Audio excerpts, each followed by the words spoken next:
É uma coisa muito normal o jogador de futebol se aposentar e querer se aventurar na vida de técnico. Para isso, alguns decidem passar um bom tempo se preparando, né? Isso pode começar até mesmo quando eles ainda estão jogando, porque tá trabalhando com um técnico já experiente e tal, vai aprendendo. Depois o cara aposenta, muitas vezes visita clubes, conversa com outros técnicos, faz cursos e começam a dar os seus primeiros passos, sendo auxiliares de algum técnico já mais consagrado ou até treinando, por exemplo, um time da base de algum clube, né? Mas sempre tem aqueles jogadores que terminam a carreira e falam: ah, mano, eu joguei bola minha vida inteira, rapá. Não preciso estudar não, ó. Bota um 4-3-3 em campo aí, já era. E mesmo quem estuda e se prepara também, às vezes simplesmente não tem a vocação pra ser treinador e acaba sendo um treinador ruim. E tem uns caras que são tipo craques dentro do gramado, jogadores geniais que quando se aposentam e viram treinadores, são os técnicos horrorosos. Nesse vídeo a gente vai falar de 5 jogadores que com a bola nos pés eram maravilhosos e com o terninho na beira do campo foram horrorosos. E a gente vai começar com o menos ruim dessa lista, que é o Frank Lampard, um grande ídolo da história do Chelsea, talvez um dos maiores aí, que era um meia muito versátil, muito capaz de fazer várias posições ali dentro de campo e que ele tinha uma infiltração, uma chegada na área ali pra fazer gol, como poucos, tanto é que atualmente no momento da gravação desse vídeo, o Frank Lampard ainda é,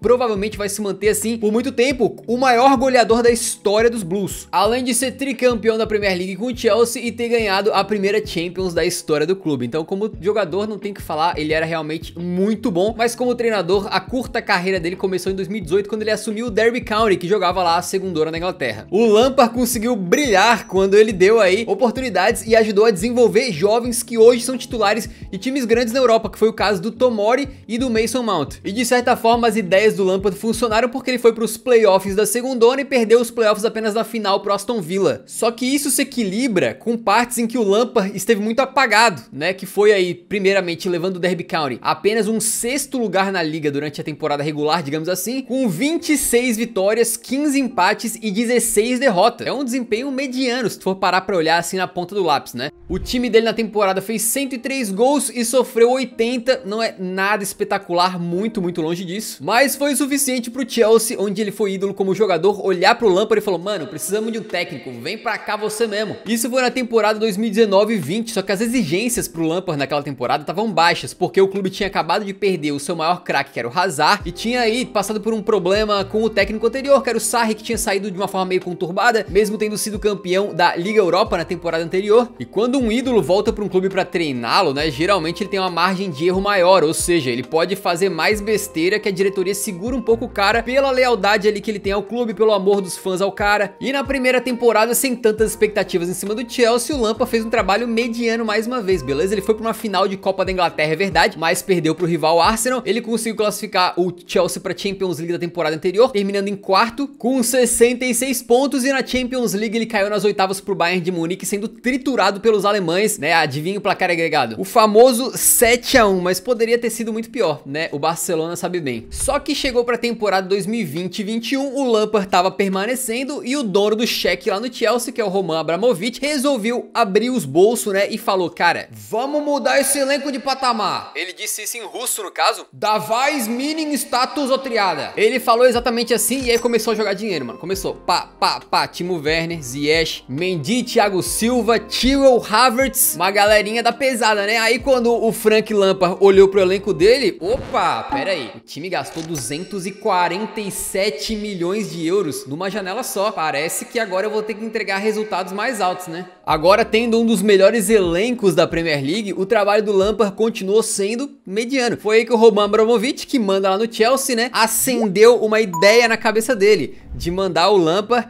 pra rua. E foi assim o apagar das luzes na passagem do Lampard pelo Chelsea como treinador. Ele entregou o time em 9º lugar e o seu sucessor, o Tuchel, com a mesma equipe, né, em menos de 6 meses, ele não só botou o Chelsea no G4 da Premier League, como também acabou indo de forma totalmente inesperada e ganhando a Champions League em cima do Manchester City do Pep Guardiola e transformando o Chelsea no que hoje, nesse momento, é um dos clubes mais fortes do planeta, um dos times mais competitivos, o que só mostra como o trabalho do Lampard foi ruim, porque o Tuchel Tuchel pegou o mesmo elenco e fez render de uma forma absurda. O próximo nome da lista é um dos holandeses que brilhou muito no Milan, junto com o Gullit e com o Rijkaard. O Marco van Basten fez chover lá em Milão, sendo o artilheiro daquele Milan histórico que foi lá e ganhou 2 Champions Leagues, por exemplo. O Marco van Basten era chamado de Cisne de Utrecht. Ele foi multicampeão em todas as competições lá que ele participou com o Milan. Ele também na Holanda jogou pelo Ajax e foi muito bem, foi campeão. E além disso, guiou a Holanda a um título de Eurocopa em 1988, metendo aquele gol na final, um gol que tem gente que acha que é um dos mais bonitos da história. E se eu te disser que o Marquito van Basten já levou 3 bolas de ouro pra casa, né? Até Messi e Cristiano Ronaldo começaram a brincar ali no parquinho. Antes, né? Tinha ali o Van Basten e mais uns camaradinhos que tinham 3 bolas de ouro. Era o recorde na época. Então já deu pra perceber que o Marco van Basten foi um jogador simplesmente brutal, mas a gente não veio daqui pra falar sobre ele como jogador e sim como técnico. E a carreira dele como técnico foi realmente muito decepcionante aí. Ele basicamente treinou alguns times ali do seu país natal, né? No caso, o AZ, o Heerenveen e o próprio Ajax, além de treinar a própria seleção do seu país, a Holanda, né? O trabalho mais duradouro dele foi esse, em que ele comandou a Holanda na Copa de 2006 e também na Eurocopa de 2008, e em ambas ele acumulou resultados ruins, né, cara? Na Copa de 2006, por exemplo, ele foi eliminado nas oitavas para Portugal, numa competição que ele acumulou polêmicas, porque nesse jogo decisivo, ele acabou botando o Van Nistelrooy no banco, que era considerado ali o melhor centroavante na época da seleção, e ele também não chamou pra Copa caras como o Kluivert, o Huntelaar e o próprio Seedorf, que eram 3 dos melhores jogadores ali daquela geração, né? E você ainda reclamando que o Tite convoca mal, hein? O Marco van Basten achava que esses jogadores não estavam entregando o suficiente e resolveu apostar em nomes mais desconhecidos. Mas o modelo Van Basten não deu certo, porque a passagem dele pela seleção da Holanda acabaria em 2008, quando ele simplesmente foi eliminado da Eurocopa para a Rússia. E logo depois dessa Eurocopa, ele assumiu o comando do Ajax e foi uma temporada em que ele não conseguiu levar o Ajax sequer para a UEFA Champions League, acabando o holandesão lá em terceiro. E o detalhe é que ele tinha aceitado ir pro Ajax mesmo enquanto ele ainda era treinador da Holanda, né? Esse negócio aí tem um ditado que explica: quem quer sentar em 2 bancos, senta no chão. Mas será que a gente não tá pegando muito pesado com o Van Basten não, cara? Pois é, ele próprio foi e deu uma entrevista pro jornal The Guardian e falou o seguinte: não sou um bom treinador, tomei uma boa decisão ao desistir. Quantos de vocês assistindo aí não gostariam que o técnico do seu próprio time mandasse essa aí e pedisse pra sair, né? Quem não pediu pra sair foi você que continuou no vídeo até agora. E se puder, cara, por favor, deixa o like no vídeo. É 2 segundos pra você e pra mim faz toda a diferença. Ajuda a divulgar meu trabalho pra mais gente, beleza? Valeu pela força. E já que a gente tá nessa vibe falando aí da Holanda, a gente vai seguir então no mesmo tema e falar do Jack Chan. Que viagem é essa, véi? Exatamente. Você lembra daquele filme lá em que ele tem um terno que fica lá dando umas paradinhas nele e faz ele se movimentar de maneiras que meio que ele não controla? Pois é, cara, um meia que jogava com um terno desse aí era o Clarence Seedorf, né? Um maluco elegante, mano. Chique, confortável. Jogava no naipe, às vezes nem parecia que precisava se esforçar tanto pra fazer o jogo acontecer. O cracaço do Seedorf foi campeão por todo lugar que ele passou, né? E, inclusive, ele é dono de um recorde na Champions League. O maluco foi campeão da Champions 4 vezes por 3 clubes diferentes. Até o momento da gravação desse vídeo, não tem nenhum jogador no planeta que conseguiu isso daí. Pra vocês terem uma ideia do feito, o Zidane, que é considerado por muitos aí o maior meia dessa geração aí do Seedorf, dessa época, conquistou apenas, né, uma Champions League pelo Real Madrid, enquanto o Seedorf tem 4, né? É o senhor Champions ali na meiuca. Agora, quando o Seedorf tirou o terno do Jack Chan e botou um terno normal pra ir ali pra beira do gramado e virar técnico, né? Aí que as coisas começaram a desandar. Foi em 2014 quando ele aceitou virar técnico do Milan e já pegando o Milan naquela decadência monstra em que o time não brigava por mais título nenhum e não jogava nem Champions League direito. O trabalho dele foi tão ruim, cara, que ele não durou 6 meses no cargo, né? Ele assumiu em janeiro e foi demitido em junho, não deixando o Milan sequer numa posição na tabela que classificasse pra Europa League, né? Foi um completo desastre e o Seedorf é um daqueles caras que pulou na primeira oportunidade de virar técnico, velho. Porque não sei se vocês lembram, ele era jogador do Botafogo ainda e acho que tinha meio ano de contrato, um bagulho assim com o Bota. E aí recebeu a ligação do Milan e falou: quer saber? Me aposento agora mesmo, tchau. E foi pra Itália treinar o Milan, tá ligado? Foi tudo feito às pressas e depois desse fracasso retumbante lá no Milan, o Seedorf continuou sua carreira aí de técnico, assumindo o Shenzhen da 2ª divisão da China, um time que tinha ali aspirações de subir de divisão, subir pra primeirona, mas o Seedorf acabou sendo demitido apenas 6 meses depois, sem conseguir sequer estar perto de uma vaga ali de acesso de divisão, né? Parece que o Seedorf tá gostando de trabalhos de apenas 6 meses, né? Então, ele acabou assumindo depois uma época aí o Deportivo La Coruña, que brigava pra não cair na La Liga, né? Então ele foi lá pra apagar o incêndio, pra conseguir dar um jeito nas paradas, mas ele acabou trazendo com ele um tonel de gasolina e jogando em cima do fogo, né? Porque o cara meteu 2 vitórias, 6 empates e 8 derrotas na sua pequena passagem pelo Deportivo La Coruña, que obviamente não conseguiu se reerguer e acabou caindo de divisão, e o Seedorf acabou sendo demitido. Esse trabalho no La Coruña durou apenas 5 meses, mas mesmo assim chamou a atenção da seleção de Camarões, que achou que era uma ótima ideia contratar o mítico meia holandês para ser o técnico da seleção lá, né? E o que resultou nisso aí, velho? Mais um fracasso retumbante. Com apenas 12 jogos pela seleção, aí o Seedorf foi demitido depois de falhar na Copa Africana de Nações de 2019, quando caiu nas oitavas de final para a Nigéria. Esse trabalho durou quase um ano, mas porque seleções jogam muito menos do que times, né? Se fosse, tipo, um calendário meio que de times para seleções, com 12 jogos dá o quê? 3 meses no máximo? De lá pra cá, o Seedorf não voltou mais a treinar nenhum time, nenhuma seleção, e talvez seja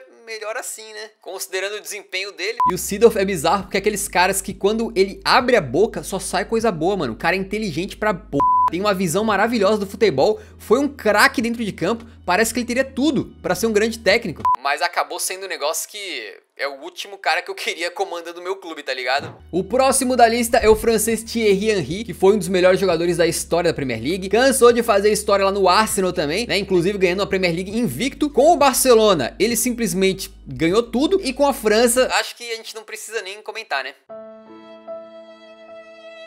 Mas se como jogador ele foi brilhante, na sua curta carreira de técnico até aqui, ele foi um desastre completo. Ele começou ali sendo auxiliar técnico na seleção da Bélgica, inclusive participando daquela Bélgica que em 2018 mandou o Brasil pra fora da Copa. Porra, Henry, de novo? A primeira chance dele como técnico mesmo foi com o Mônaco, na Ligue 1. O Henry que foi revelado pelo Mônaco, então é aquele pico meio Lampard, né? Um ídolo voltando pro clube aí e tal, mas ele permaneceu por apenas 12 jogos, conseguindo míseras 2 vitórias, pegando o time 19º na tabela e devolvendo o time em 19º na tabela. Além do fraco futebol do time, parece que o Henry tinha problemas aí de relacionamento com o elenco, né? Teve um caso que ficou emblemático porque ao final de uma entrevista coletiva, o jovem Loic Badiashile esquece de botar a cadeira assim e empurrá-la pra embaixo da mesa, saca? E aí o Henry deu uma repreendida nele em público, na frente das câmeras, o que eu pessoalmente não achei nada demais, mas pegou muito mal, né? Pra muita gente causou maior polêmica. Não satisfeito, Thierry Henry tava jogando contra o Strasbourg numa derrota por 5-1, ele resolveu xingar a avó do lateral Kenny Lala. Mano, quem é que xinga a avó de alguém assim no meio de um jogo, velho? E aí em 2019 ele assume comando então do Montreal Impact, que joga lá na MLS, né? E em 29 jogos ele consegue 9 vitórias, 4 empates e 16 derrotas, né? Mesmo com um desempenho assim que não parece nada bom, ele botou o time aí nos playoffs lá da MLS e também alcançou as quartas de final da Champions League da CONCACAF. E o fim dele lá no Montreal Impact não foi nem sendo demitido não, né? Na verdade, por causa da pandemia, ele ficou muito longe dos filhos e tinha todas aquelas restrições de viagem e tal. Então ele mesmo pediu demissão pra ficar mais perto da família, ele queria voltar pra Londres pra ver os filhos. Desde então, o Henry não voltou a ser técnico de um time, mas ele voltou a ser auxiliar da seleção da Bélgica. E pelo que parece aí, vai ser bom pro Henry ficar mais um tempo como auxiliar, de repente aprendendo com um técnico um pouco mais consagrado, porque essas experiências que ele teve, principalmente no Mônaco, foram, ó,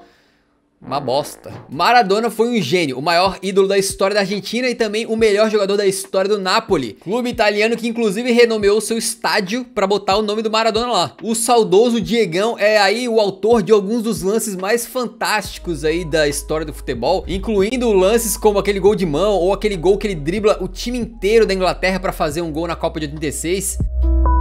Mas quando se tratou de ser técnico de um time, aí as coisas pesaram, né? A carreira do Maradona como técnico foi meio picotada, porque na Copa do Mundo de 94, ele não conseguiu passar ali num exame antidoping e acabou sendo suspenso. E nesse período de suspensão como jogador, ele acabou encontrando uma brecha ali pra atuar como treinador. E aí ele foi técnico do Textil Mandiú em 94 e depois do Racing em 95. Ambos os trabalhos aí, ele durou apenas 3 meses no cargo. E depois disso, ele tirou um pequeno hiato de 13 anos na sua jornada como como técnico até assumir a seleção da Argentina em 2008, lá onde ele é considerado ali um deus, né? Ou melhor, Dios. Esse foi o trabalho de maior destaque do Maradona, assumindo uma seleção que tinha alguns jovens surgindo como Agüero, Messi, Di Maria, e os caras mais consagrados um pouco já, como Mascherano, Verón e o Tevez. E apesar das expectativas aí, o trabalho dele na Argentina foi uma coleção de fracassos e polêmicas, né? Teve uma vez que ele, por exemplo, tretou com o Riquelme. De um lado, o Maradona falava que não queria ver o Riquelme jogando a 3 km do gol, que queria ele bem perto ali, pra ser um atacante quase assim de infiltração, e resolveu os jogos. E do outro lado, o próprio Riquelme pediu dispensa da seleção e falou: ah, meu tempo na seleção acabou, porque ele não concordava com os métodos do Maradona, simplesmente eles não batiam, velho. E dentro de campo aí, a Argentina nas mãos do Maradona sofreu um dos maiores vexames da sua história, quando perdeu em La Paz pra Bolívia por 6-1 nas eliminatórias da Copa de 2010, classificando a Argentina pra Copa do Mundo apenas na última rodada das eliminatórias. E quando chegou a hora de fazer a listinha e assinar dos convocados ali pra Copa do Mundo, ele simplesmente deixou de fora Zanetti e Cambiasso, que tinham sido jogadores espetaculares e essenciais na tríplice coroa da Inter de Milão, que ganhou tudo em 2010. Era o caso de ter uma plaquinha lá na Federação Argentina dizendo assim: estamos a 0 dias sem o Maradona meter o louco. O recorde é de 0 dias. E apesar de todas as incertezas e tretas, a Argentina começou bem a Copa do Mundo de 2010, vencendo a Nigéria, Coreia do Sul e Grécia na fase de grupos, pra pegar o México nas oitavas, e passou bem pelo México também. E quando chegou nas quartas de final, tava vindo pela frente a poderosa Alemanha, amigo. Aí já viu, né? A Argentina não tinha um zagueiro que conhece os alemães como o Dante, né? E aí os caras tomaram uma bucha, velho. Tomaram de 4-0 da Alemanha, com o Thomas Müller já brocando aos 20 anos. E deve ter sido ali que a Alemanha passou a ter gosto de judiar das seleções sul-americanas aí, né? O Maradona, depois dessa derrota, acabou deixando o comando da seleção argentina e só voltou a treinar um clube no ano seguinte, lá nos Emirados Árabes, né? E depois o restante da carreira dele como técnico foi passando ali por clubes menores do México e da Argentina, onde ele ainda estava sob contrato, né, com o Ginásio e Esgrima, quando ele veio a falecer. Aliás, quando a gente perdeu o Maradona, eu fiz um vídeo aí especial mostrando por que ele é tão histórico, né, quem quiser assistir. Mas o fato é que o bom do Maradona era dentro de campo e às vezes também o personagem que ele era fora de campo. Mas ali do lado do gramado, de terno, comandando um clube, cara, ficou mais marcado pelas polêmicas do que pelo bom desempenho, né? Você lembra de algum outro técnico que foi fraco, mas que como jogador era um cracaço? Deixa nos comentários, que esse vídeo aqui tem toda a cara de que poderia ter uma parte 2, não tem não, velho? Se você assistiu até o finalzinho, muito obrigado. Não esquece de deixar o like na saída, que ajuda a divulgar o vídeo e o canal pra mais gente. Valeu pela força, tamo junto, nos vemos no próximo. Então um grande abraço, falou!